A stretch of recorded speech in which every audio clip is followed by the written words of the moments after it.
ಈ ವರ್ಷ ಪರಾಭವ ನಾಮ ಸಂವತ್ಸರ ಎಂದು ಹೆಸರು. ಈ ವರ್ಷದ ರಾಜ ಒಂದು ಗುರುಗ್ರಹ.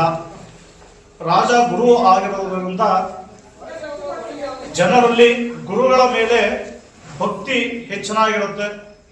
ಅದೇ ರೀತಿ ಪ್ರತಿಯೊಂದು ಗ್ರಾಮದಲ್ಲೂ ಸಹ ದೇವಾಲಯಗಳಲ್ಲಿ ದೇವತಾರಾಧನೆಗಳು, ಪೂಜೆಗಳು, ಯಜ್ಞ ಹೋಮಾದಿಗಳು ತುಂಬಾ ವಿಜೃಂಭಣೆಯಿಂದ ಆಚರಣೆಗಳು ನಡೆಯುತ್ತವೆ.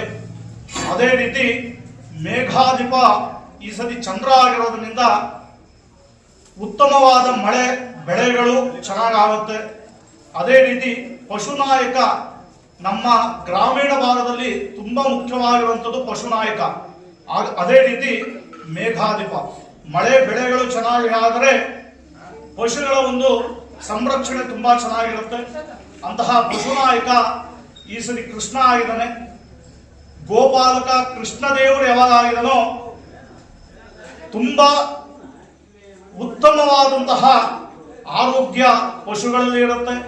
ಅದೇ ರೀತಿ ಪಶು ಸಂಗೋಪನೆಯ ಮೇಲೆ ಯಾರು ಅವಲಂಬಿತರಾಗಿದ್ದಾರೋ ಅವರಿಗೆಲ್ಲರಿಗೂ ಸಹ ಒಳ್ಳೆಯಾದಂತಹ ಒಂದು ಆದಾಯವು ಈ ಸರಿ ಇರುತ್ತೆ ಅಂತ ಹೇಳ್ತಾ, ಈ ವರ್ಷದ ಉತ್ತಮವಾದಂತಹ ಮಳೆ ಬೆಳೆಗಳು ತುಂಬಾ ಚೆನ್ನಾಗಿ ಆಗಿ, ವಿಶೇಷವಾಗಿ ರೈತರು ನಮ್ಮ ದೇಶದ ಬೆನ್ನೆಲುಬು ಅಂತ ನಾವು ಹೇಳ್ತೀವಿ.